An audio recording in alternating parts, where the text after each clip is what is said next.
सबैभन्दा पहिला हार्दिक बधाई तथा शुभकामना।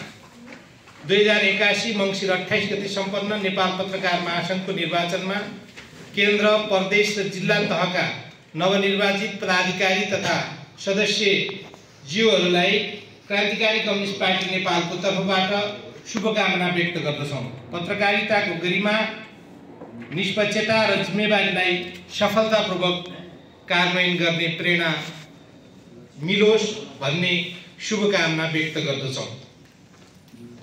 अब यो प्रेस विज्ञप्तितिर म गएको छु। यो पहिलो तपाईहरुलाई विशेष गरिकन हाम्रो पार्टीको तर्फबाट हार्दिक बधाई तथा शुभकामनाको पहिलो हाम्रो चाहिँ प्रेस विज्ञप्तिको पहिलो मकसद थियो र कार्यक्रमको पहिलो उद्देश्य पनि यही थियो। र दोस्रो उद्देश्यमा म प्रवेश गर्न चाहन्छु।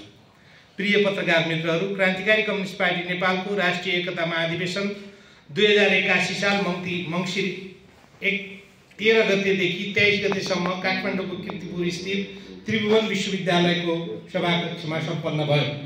राष्ट्रिय तथा अन्तर्राष्ट्रिय सन्दर्भमा महाधिवेशनले निम्नानुसारको समसामयिक प्रस्तावहरू पारित गरेको कुरा जानकारी गराउँदछु। राष्ट्रिय सन्दर्भ: 1. नेपाल भारत बीचको सैन्य भाइचारा बारे। सन् 1950 देखि नेपाल र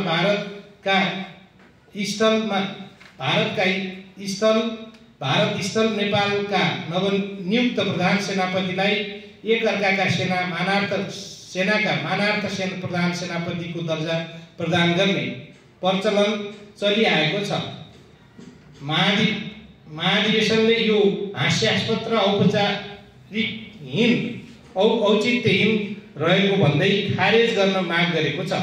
साथै 1962 देखि भारतीय विस्तारवादले कालापानी, लिपुलेख र लिपुवाद्वारा कब्जा गरी सैन्य अखेडा जमाएको घटनाको विरोध गर्दै फिर्ताको माग गर्दछ। 2. सहकारी ठगीबारे। सहकारी संस्थाहरूको कमजोर अनुगमनका कारण सर्वसाधारणका धनराशि ठगी हुने अवस्था सामान्य जस्तै बनेको छ। सहकारी अपचलनमा संलग्न अपराधीहरूलाई कानुनी दायरामा ल्याई पीडितको रकम फिर्ता गराउन जोडदार माग गर्दछौँ। 3. आर्थिक तथा नीतिगत भ्रष्टाचार बारे। नेपालमा भ्रष्टाचार संस्थागत भएको र यसले न्यायालय, संसदीय दल, कर्मचारी तन्त्र र सुरक्षा निकायसम्म प्रभाव पारेको हुँदा भ्रष्टाचारमा संलग्नलाई कानुनी कारबाही गर्न र भ्रष्टाचार विरुद्ध अभियान सञ्चालन गर्न प्रतिबद्धता व्यक्त गर्दछ। 4. मिटर ब्याजको समस्या। मिटर ब्याजका कारण उत्पीडनमा परेका मधेसका सर्वसाधारणका समस्या समाधान गर्दै पीडितहरूलाई कडा कारबाही गर्न माग गर्दछ। 5. शिक्षा, स्वास्थ्य र रोजगारी। राज्यले शिक्षा, स्वास्थ्य र रोजगारीका जनजीविकाका मुद्दाहरूमा जिम्मेवारी लिनुपर्ने, निजीकरण अन्त्य गर्नुपर्ने र यी सुधार गर्नुपर्ने माग गर्दछ। अन्तर्राष्ट्रिय सन्दर्भबारे। 6. प्यालेस्टाइन र इजरायल युद्ध। इजरायलले प्यालेस्टाइनी जनतामाथि गरेको आक्रमण र दमनको कडा भर्त्सना गर्दै प्यालेस्टाइनी जनताको न्यायपूर्ण सङ्घर्षमा एकबद्धता व्यक्त गरेको छ। 7. रुस युक्रेन युद्धबारे। रुस युक्रेन युद्धमा रुसको सैन्य अधिकरणको विरोध गर्दै युद्ध अन्तका लागि सम्बन्धित पक्षहरूलाई वार्तामा आउन आह्वान गरिएको छ। 8. भाकपा माथिको दमनबारे। भारतले आदिवासी जनजातिमाथि गरेको दमन र भारतीय कम्युनिस्ट पार्टी माओवादी विरुद्धको सैन्य अभियानको विरोध गर्दै आदिवासी अधिकारको पक्षमा समर्थन व्यक्त गरिएको छ। 9. जलवायु परिवर्तन बारे। जलवायु परिवर्तनका मुख्य कारण साम्राज्यवादी शक्तिहरूको विरोध गर्दै यस समस्याको समाधानका लागि कार्यक्रम सञ्चालन गर्न प्रतिबद्धता व्यक्त गर्दछौँ। 10. फाँसीवादको बढ्दो प्रभाव बारे। विश्वव्यापी रूपमा बढिरहेको दक्षिणपन्थी फाँसीवादी प्रवृत्तिको विरोध गर्दै त्यसका विरुद्ध सङ्घर्ष गर्न संयुक्त मोर्चा निर्माण गर्न आह्वान गरिएको छ। 11. पेरुमा दमन र राजबन्दीहरूको रिहाई बारे। पेरुका कम्युनिस्ट नेता तथा समर्थकहरूमाथि दमनको विरोध गर्दै बन्दीहरूको रिहाई र अमेरिकी हस्तक्षेप अन्त्य गर्न जोडदार माग गरिएको छ। स्थानीय सङ्घर्षका मुद्दाहरू: भूमाफिया विरुद्ध अभियानहरू सञ्चालन गर्ने, कृषि आधुनिकीकरण गर्दै उत्पादन सङ्कलन केन्द्र स्थापना गरी उपभोक्तासम्म सहज वितरणको व्यवस्था गर्न। 3. स्वास्थ्य शिक्षा पूर्ण रूपमा निःशुल्क र अनिवार्य गर्न सङ्घर्ष। ठुला जमिनदारहरूको जमिनमा क्रान्तिकारी भूमि सुधार लागू गर्न। 4. मिटर ब्याज लागू औषध कालोबजारी र तस्करी विरुद्ध सङ्घर्ष। 5. भ्रष्टाचार सहकारी ठगी र अनियमितता विरुद्ध कारबाही। 5. चेलीबेटी बेचबिखन देह व्यापार र शिक्षा स्वास्थ्य माफिया विरुद्ध सङ्घर्ष। 6. उद्योग क्षेत्रको विकास र न्यूनतम ज्याला तथा मजदुरी अधिकार सुनिश्चित गर्न पहल। 4. अवैध कारोबार सिमानामा हुने ठगी र नेपाली मुद्राको अवचलन रोक्न अभियान। दीपक बहादुर शाही, 6 नम्बर प्रदेश संयोजक, क्रान्तिकारी कम्युनिस्ट पार्टी नेपाल। अब यो विषय मैले यहाँहरूलाई राखेँ भएको छ। यो निर्वाचनले हाम्रो पनि एकताको राष्ट्रिय महाधिवेशन भएको छ। एकताको राष्ट्रिय महाधिवेशनले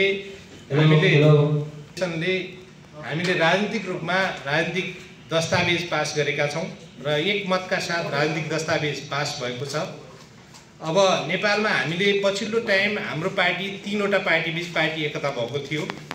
त्यसमा नेकपा बहुमतको हेमन्त प्रकाश ओली हुनुहुन्थ्यो, त्यसपछि नेकपा मसालको सन्तबहादुर नेपालीको पार्टी र मोहन वैद्य किरणले नेतृत्व गर्नुभएको क्रान्तिकारी माओवादी बीच पार्टी एकता भएपछि यसलाई हामीले राष्ट्रिय एकताको महाधिवेशन भनेका छौँ।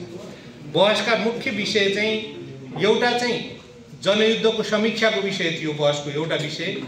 अर्को विषय तात्कालीन कार्यदिशाको विषयमा हाम्रा बहसका विषय थिए र अर्को चाहिँ तपाईँको माओवाद र विचारको विषयमा पनि हाम्रो राजनीतिक बहस थियो।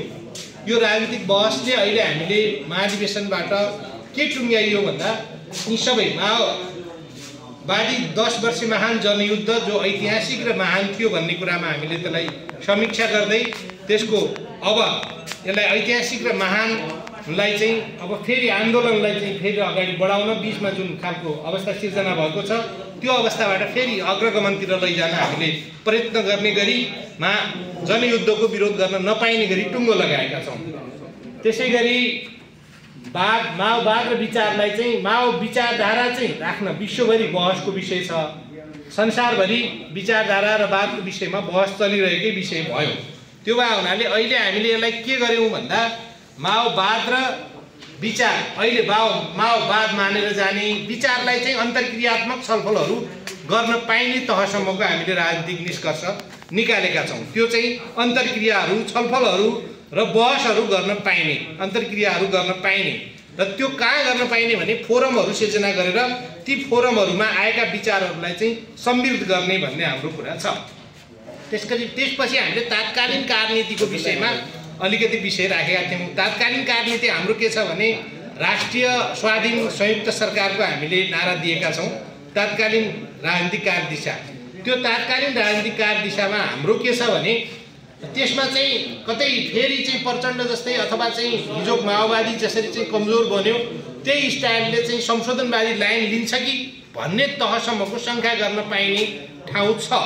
त तात्कालीन राजनीतिक कार्यदिशामा हामीले के भने हो भने अहिले संसदीय व्यवस्थामा जुन खालको तरलता, जुन खालको चाहिँ समस्या पैदा भएको छ अहिले जनजीविकाका, जनतन्त्रका, राष्ट्रियताका सवालहरूमा र शिक्षा स्वास्थ्य जसरी चाहिँ एकदम भ्रष्टाचार व्यक्त भइरहेको छ, गरिब जनतामाथि एकदम झन गरिब हुँदै गइरहेको स्थिति छ।